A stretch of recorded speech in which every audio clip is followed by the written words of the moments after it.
10 MLA, एक सांसद और एक मंत्री ने थामा बीजेपी का दामन। किसान आंदोलन में दिखा टैटू से विरोध का नया रंग। अनियोजित लॉकडाउन पर फिर राहुल गांधी ने साधा निशाना। बीजेपी की विदेश नीति को लेकर शिवसेना का कड़ा सवाल। भारत के आत्मसम्मान के साथ खिलवाड़ मंजूर नहीं।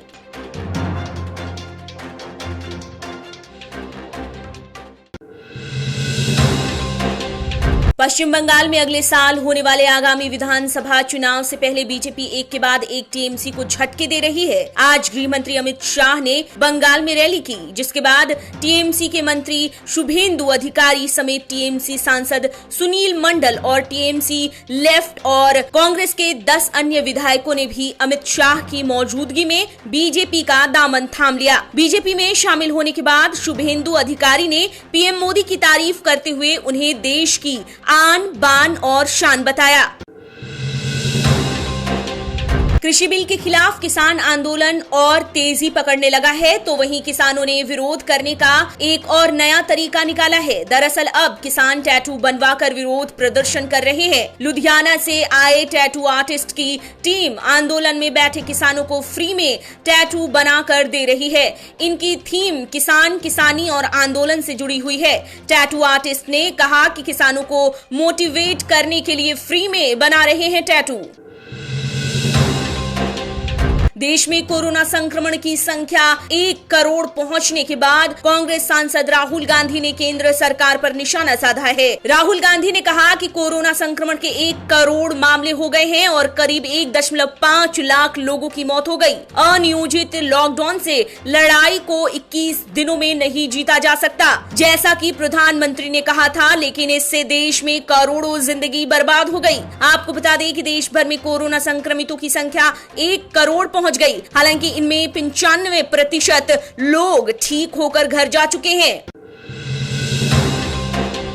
अब तक विपक्ष किसान आंदोलन का समर्थन कर रहा था, लेकिन अब पूर्व केंद्रीय मंत्री और बीजेपी के वरिष्ठ नेता बीरेंद्र सिंह ने भी किसान आंदोलन को एकदम सही बताया है। उन्होंने कहा कि किसानों के साथ खड़े होना उनकी नैतिक जिम्मेदारी है। किसानों का साथ देने के लिए वो हरियाणा के जिलों में सांकेतिक अनशन भी कर सकते हैं। किसानों के दिल में डर बैठा है कि कृषि कानून के लागू होने के बाद उनकी जमीनें छीन जाएंगी। इसके लिए सरकार की जिम्मेदारी बनती है कि उनकी बात सुनी जाए। नेपाल का चीन के करीब जाने को लेकर शिवसेना ने बीजेपी और केंद्र सरकार पर करारा प्रहार किया है। शिवसेना ने अपने मूक पत्र सामना में बीजेपी द्वारा नेपाल को चीन से दूर रहने की सलाह देने को लेकर चुटकी ली। शिवसेना ने कहा कि बीजेपी के सांसद न किसान आंदोलन पर बोल रहे हैं और न चीन की घुसपैठ पर, मगर chief of defence staff Nepal को नसीहत दे रहे हैं। लेकिन असल में नेपाल तो पहले ही हाथ से निकल चुका है, तो फिर सावधान तो भारत को रहना चाहिए।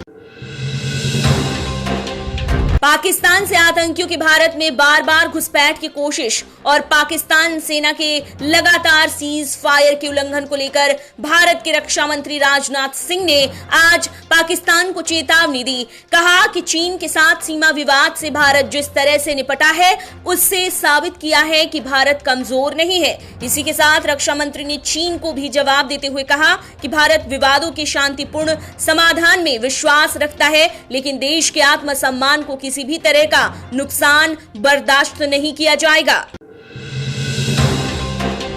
भारतीय रेलवे को और ज्यादा आधुनिक बनाने के लिए रेल मंत्रालय ने एक नया प्लान तैयार किया है। यात्रियों में कंफर्म टिकट को लेकर हो रही मारामारी की समस्या को दूर करने के लिए ढांचागत और आधुनिकीकरण का काम तेजी से हो रहा है। इस प्लान के तहत साल 2024 के बाद सभी को कंफर्म टिकट दिया जाएगा। इसके लिए ऑन डिमांड ट्रेन चलाने के लिए 2024 तक इसमें फ्रेट कॉरिडोर तैयार किया जाएगा।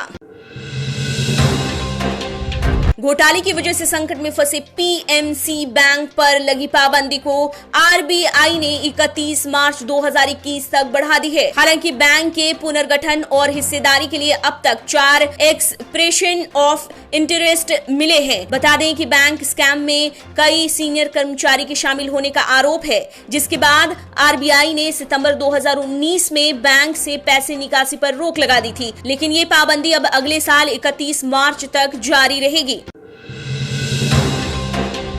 कोरोना वायरस के संक्रमण के फैलने और इसके जन्म को लेकर WHO पर उठ रहे लगातार सवालों के बीच WHO ने आखिरकार चीन के वुहान शहर जाने का फैसला किया है। इसके लिए अंतर्राष्ट्रीय विशेषज्ञों की एक टीम जनवरी के पहले सप्ताह में चीन के लिए रवाना होगी। विशेषज्ञों की टीम वुहान में कोरोना महामारी से जुड़े संदिग्ध स्थलों का निरीक्षण करेगी। इस जांच में चीन के किसी विशेषज्ञ को शामिल नहीं किया गया है। WHO ने कहा आने वाले 4 महीने बेहद कठिन होने वाले हैं। पाकिस्तान के पूर्व प्रधानमंत्री नवाज शरीफ को ब्रिटेन से फिर से पाकिस्तान वापस प्रत्यर्पण करने को लेकर ब्रिटेन और पाकिस्तान के बीच संधि करने के लिए कानूनी प्रक्रिया शुरू हो गई है। बता दें कि नवाज शरीफ पर लगे भ्रष्टाचार के अतिरिक्त आरोपों की सुनवाई में शामिल न होने पर नवाज शरीफ को पाकिस्तान ने भगोड़ा साबित कर दिया था, जिसके बाद पाकिस्तान लगातार नवाज शरीफ को स्वदेश लाने के लिए कानूनी लड़ाई लड़ रहा है। आप देख रहे हैं नेट्रिक न्यूज, साहस सच कहने का।